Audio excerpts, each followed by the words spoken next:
اتكلمنا المرة اللي فاتت عن what constitutes evidence about clinical experience، وقبلها اتكلمنا what constitutes evidence about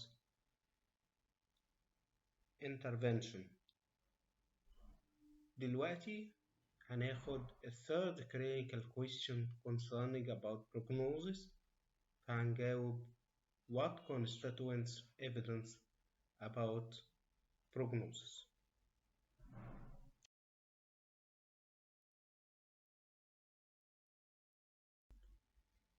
في الحقيقة كل العيانين لما بيجولنا العيادة بنبدأوا يسألوا عن درجة تحسنهم، هيوصلوا لمرحلة ايه، هيروحوا شغلهم ازاي، هيسيب المرض معاهم أثر ولا مش هيسيب أثر. أسئلة من القبيل ده بنتسأل له مع كل مريض. When or whether or how much their condition will improve. لازم الفيزيوثيرابيست يكون مستعد انه يجاوب. ده اللي بيساعده انه يجاوب هم حاجتين اتنين: clinical observation and clinical research. ممكن يجيب الإجابة من خلال clinical observation أو ممكن يجيب من خلال clinical research. ناخد بالنا إن في السؤال what constituents of evidence about effectiveness of intervention كان عندنا 3 options. clinical observation كانت واحدة منهم، وclinical research كان واحدة منهم، وكان عندنا third option اللي هو theories. لكن كان في السؤال بتاع what constituents evidence about patient experience كان عندنا qualitative research. تعالوا نشوف ازاي clinical observation تقدر تجاوب لنا على البروجنوزيس، السؤال اللي بيسأله كل العيانين. في الحقيقة clinical observation accumulates knowledge for physiotherapists to respond to these types of question. من خلال clinical observation أنا بشوف حالات كتير قوي زي الحالة اللي جايلي بيها العيان بيسأل، وبالتالي من خلال رؤيتي العيانين دول physiotherapist can recognize the prognosis. الموضوع ده مهم لكن ليه shortage، ليه بعض المشاكل. What are the several factors that make it difficult for physiotherapists to generate accurate estimation about prognosis or importance of prognostic factors from clinical observation alone؟ ما اقدرش اعتمد على clinical observation لوحدها. ليه؟ رقم واحد، انه الفيزيوثيرابيست don't routinely see patient for long term follow up. انا ممكن اعالج انا النهارده العيان، يجي زميلي هو يعالجه بكره، زميلي التالت يعالجه بعد بكره، وارجع انا في الشيفت بتاعي اشوف العيان بعد 4 ايام او 4 جلسات، وبالتالي انا مش بشوف العيان regularly عشان اعمله فولو اب عشان خاطر accumulate maximum knowledge for estimation of this prognosis. ده الفاكتور نمبر 1. فاكتور نمبر 2، to conduct on a subset of patients rather than on all patients. أنا بشوف مجموعة من العيانين اللي بتشتكي من المشكلة دي، لكن أنا مش بشوف كل العيانين اللي بتشتكي من المشكلة دي. يعني تفتكروا لما بتيجي حالات لو باك بين وأنا موجود أنا وزمايلي في العيادة، أنا بشوف كل حالات اللو باك بين؟ لا، ده أنا بشوف بعض الحالات وزمايلي بيشوفوا بعض الحالات التانيين. طب هل الحالات اللي أنا شفتها لوحدي هل هي كافية بالنسبة لي عشان أقدر أعمل استيميشن لكل حالات اللو باك بين الموجودة؟ لا، لأن أنا شفت جزء من العيانين مش كل العيانين، والجزء ده not representative عن باقي العيانين.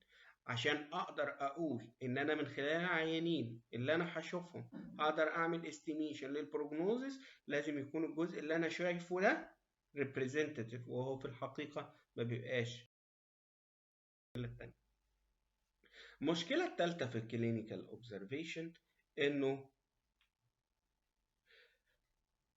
condition which are not very common. انا بشوف العيان اللي عنده مشكلة very common. العيانين بتوع الاوسيوارثرايتس انا بشوفهم كتير، العيانين بتوع السيرفايكال سبوندوز بشوفهم كتير، العيانين بتوع لو باك بين بشوفهم كتير، لكن في بعض conditions are rare.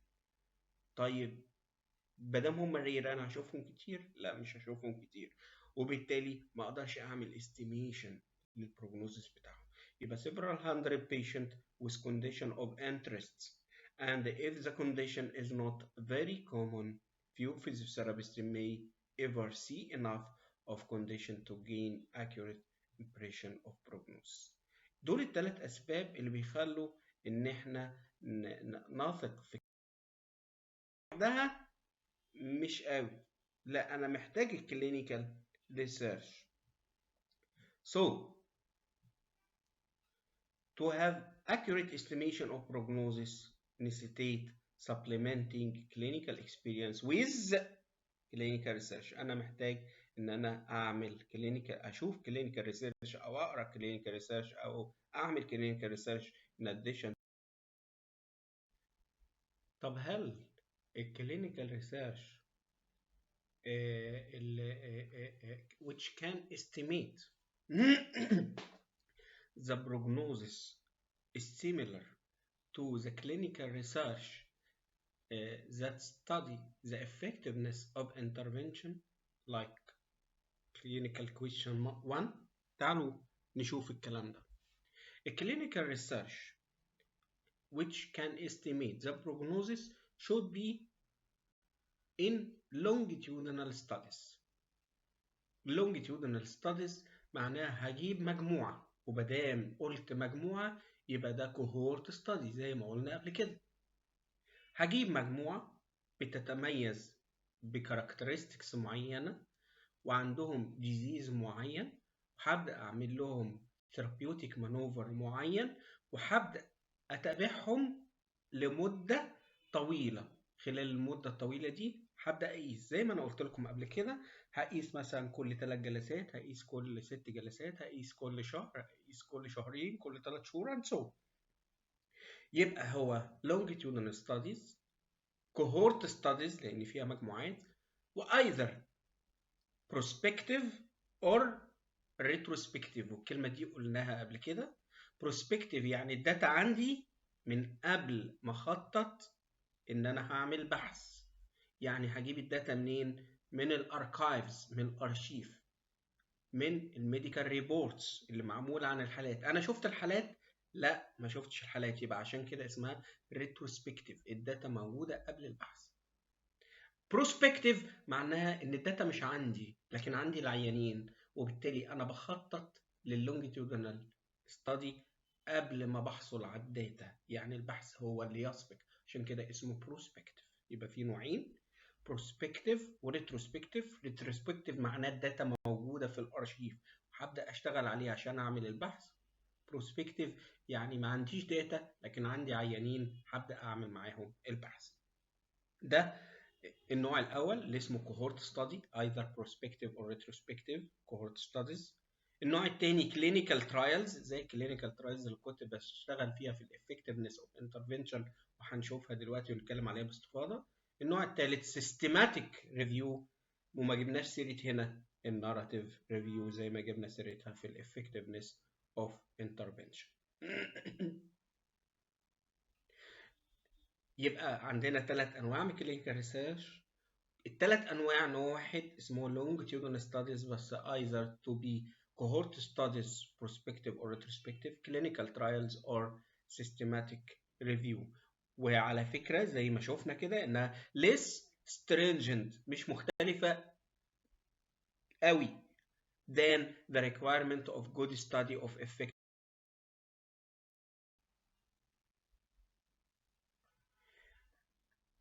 To generate good information about prognosis, researchers must Identify a group of people with condition of interest. هجيب مجموعة من العيانين اللي عندهم نفس المشكلة. رقم 2 see how those people's condition changes over time. أتابعهم لفترة طويلة. That implies longitudinal study. Observation on any one subject are made at more than one point in time. عشان كده اسمها longitudinal study. بشوفهم على فترات متباعدة زي ما قلت، كل 3 جلسات، كل اسبوعين، كل شهر and so. في نوعين. النوع الاولاني retrospective، وده الداتا اللي موجودة عندي مش العيان. بجيب الداتا منين؟ من الاركايفز، من الميديكال ريبورتس، من الارشيف. يبقى group of people with some shared characteristics such as shared. retrospective, the cohort study follow-up data are obtained before the cohort has been identified. For example, data may have been collected in the course of routine clinical care زي ما قلنا الميديكال reports and archived in medical records الارشيف بتاعنا before the researcher initiated the study. ده معناه ايه؟ معناه retrospective cohort study. example عشان لما نشوف في الامتحان ما نستغربش. cohort study to determine the prognosis of patient with meniscal tear. الناس اللي عندهم meniscal tear that were not treated at time of knee reconstruction of anterior cruciate ligament injury. These outcomes obtain database of clinical outcomes measured of 13 years. أنا ببص على الميديكال ريبورتس اللي موجودة عندي من 13 سنة فاتوا. بجيب الداتا دي منين؟ من الارشيف. يبقى دي نوعها ايه؟ cohort retrospective study. The data were obtained before identification. امال يعني ايه prospective بقى؟ prospective يعني ما عنديش داتا، لكن عندي ايه؟ عيان. وبالتالي الcohort are identified before the follow-up data are obtained. Subjects are followed forward مش backward at in time. يبقى retrospective subjects are followed backward in time of studies، لكن prospective subjects are followed forward in time of studies. طب مين أحسن؟ أكيد البروسبكتيف أحسن، عشان خاطر والكلام ده قلناه في الانترفنشن، عشان خاطر أنا بقدر أحصل على representative sample. يبقى prospective are particularly useful source of information. ليها example؟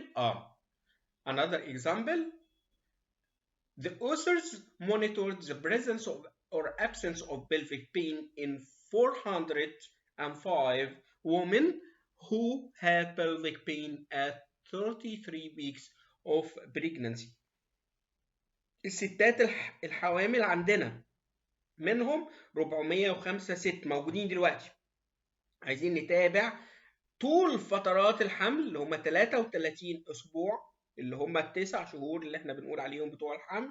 عايزين نتابع البلفيك بين هيحصل في الاسبوع الاولاني ولا الثاني ده longitudinal prospective، لان الداتا مش عندنا، احنا هنجيبها من العيانين. In this study each subject was identified as eligible for participation in the study before her outcome measures had been obtained. So it is prospective. تاني clinical trial زي بالظبط الكلينيكال ترايل اللي خدناه في الانترفنشن. حد فاكر الكلينيكال ترايل اللي خدناه في الانترفنشن كانت عباره عن ايه؟ كلينيكال ترايل كانت ايه؟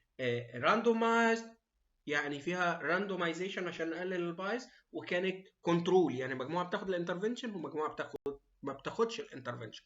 طب هنا هل انا محتاج المجموعه اللي ما بتاخدش الانترفنشن؟ لا، يبقى انا هنا في الاختلاف الوحيد ان انا مش محتاج الكنترول جروب، وبالتالي انا كنت محتاج الراندومايزيشن، مين هيبقى في الكنترول ومين هيبقى مش في الكنترول. لكن هنا مش محتاج كمان راندومايزيشن. هو ده الاختلاف بين الكلينيكال ترايل فور انترفنشن والكلينيكال ترايل فور بروجنوزيس. ان الكلينيكال ترايل فور انترفنشن بتحتاج انها to be least biased، محتاجه انها تبقى randomized and controlled، لكن في البروجنوزيس مش محتاج randomization ومش محتاج الكنترول. يبقى clinical trials are designed to determine the effect of intervention involve longitudinal observation برضه. They can sometimes generate useful information about prognosis. كلام مظبوط مدة طويلة. لكن randomization والcontrol are important for studying the effectiveness of intervention، لكن not important in studying the prognosis. تعالوا كده نشوف example. عندنا example عايزين نشوف ال effectiveness of stabilizing exercise on back pain. فجابوا المجموعة اللي عندها low back pain وعملوها random assignment لمجموعتين، مجموعة control مش هتاخد ال stabilizing exercise، ومجموعة studying دي هتاخد stabilizing exercise. يبقى كان فيها control وكان فيها randomization عشان نقيس ال effectiveness of stabilizing exercise. هل دي هتفيدنا في ال estimation of prognosis؟ تفيدنا بشرط انها subject followed for 3 years، وبالتالي تبقى longitudinal. يبقى randomized trial provides the best least biased estimation of effectiveness of intervention. They provide less satisfactory estimation of prognosis. ليه؟ لأن في مجموعة ما تهمنيش اللي هي المجموعة بتاعة الكنترول، عشان كده الكنترول وراندومايزيشن ما يهمنيش in as a evidence for prognosis. المهم تكون المجموعة الستادي جروب representative sample. وامتى تبقى representative sample؟ لو في identifiable population. انا عارف اللوباك بين ده بيجي لناس في ايدج قد ايه، ميل ولا فيميل، الاوكيبيشن بتاعتهم ايه، ريزيدنس فين، الموفمنت بتاعتهم قد ايه، عباره عن ايه، الهوبز قد ايه، الريسك فاكتورز بتوعهم قد ايه. ده identifiable population. اخد منهم representative sample وابدا اعمل. اخر حاجه هي السيستماتيك ريفيو، وانا هنا ما جبتش سيره الناراتيف ريفيو لانها prone to the same sort of bias، فيها bias. واحنا قلنا قبل كده compare and contrast between systematic review and narrative review. الناراتيف ريفيو دي بتيجي الداتا بتاعتها من البوكس، من التكست، من الاوبزرفيشن فيو. لكن السيستماتيك ريفيو بتيجي من الراندومايز كنترول ترايل. الناراتيف ريفيو دي بايزد، السيستماتيك ريفيو نوت بايزد. يبقى هنا في البروجنوزيس احتاج سيستماتيك ريفيو ولا ناراتيف ريفيو؟ احتاج السيستماتيك ريفيو. يبقى systematic review of prognosis هي high quality systematic review which is transparent and minimally biased overview of all.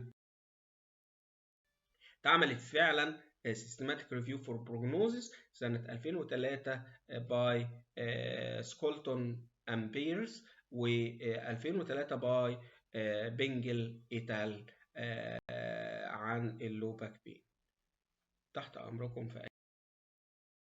Thank you.